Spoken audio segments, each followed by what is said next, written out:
അപ്പോൾ ഗൈസ് ഇത് നമുക്ക് ഖലീൽ സാറ് കൊണ്ടുവന്ന കേട്ടോ വീട്ടിൽ നിന്ന് കഴിക്കാൻ, നൈറ്റ് ഡ്യൂട്ടിക്കാർക്കൊക്കെ കഴിക്കാൻ വേണ്ടിയിട്ട് കൊടുത്തതാണ് കേട്ടോ. ഏതായാലും നൈറ്റ് ഡ്യൂട്ടിയിൽ എന്തെങ്കിലും ഒരു എൻ്റർടൈൻമെൻ്റ് ഒക്കെ വേണ്ടേ. അല്ലെ നല്ലതൊക്കെ ഉണ്ട് കേട്ടോ, നന്നായിട്ട് കഴുകിയിട്ടൊക്കെ കഴിക്കണം. ഇത് വലിയ ചാമ്പയ്ക്ക കേട്ടോ, ഇത് ആപ്പിൾ ചാമ്പയ്ക്കാണ് തോന്നുന്നില്ലേ, അങ്ങനെ തോന്നുന്നു.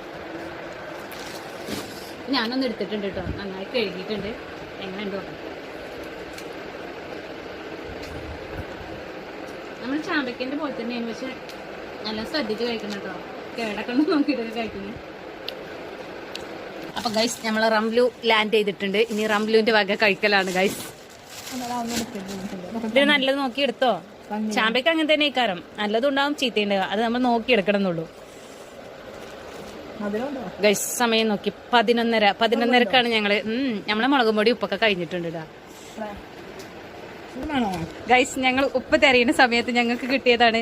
ചിലപ്പോ ആരെങ്കിലും എടുത്തു വെച്ചതേക്കാരം, അല്ലെങ്കിൽ ചെറുകാരൻ ഞങ്ങൾക്ക് മാറ്റി വെച്ചതേക്കാരൻ ഡേയിലിട്ടോ നെയ്ത്തിത്തോർക്ക്. ഓ ബദാം, അണ്ടിപ്പരിപ്പ്, മുന്തിരി ഒക്കെ റംലെറ്റൊക്കെ കഴിക്കാം ഗൈസ്. എനിക്ക് തരുന്നില്ല ഗൈസ്, ഒക്കെ റംലെടുത്ത് കഴിക്കുക. അപ്പൊ നമ്മളെ ഖലീൽ സാറ് എത്തിയിട്ടുണ്ട്. ഖലീൽ സാറെ നോക്കി, ഞങ്ങൾക്ക് ഇവിടെ ഒരാൾ എടുത്ത് വെച്ചതാണ്.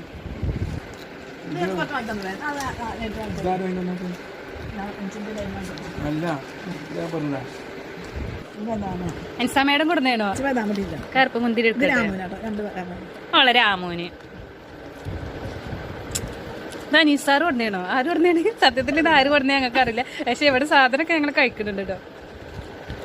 ഒക്കെ കഴിഞ്ഞിട്ട് ലാസ്റ്റ് തരുന്ന നോക്കി റംലു, ഇത് മാത്രം എനിക്ക് തന്നു. എന്താണ് ലോകം കണ്ട ഏറ്റവും നല്ല ചാമ്പക്കാണ് ഈ ചാമ്പത്തേക്ക് പുറത്തു പോയി കഴിഞ്ഞാൽ 1 കിലോക്ക് 1000 റുപ്യ കൊടുക്കണം. ഇത് ഏതാണ്, ഏത് ചാമ്പയ്ക്കാണ്? മഞ്ചേരിയിൽ നമ്മൾ വീട്ടിലുണ്ടായത് മഞ്ചേരിയിൽ സാറ് വീട്ടിലുണ്ടായ ചാമ്പയ്ക്കായിരുന്നു.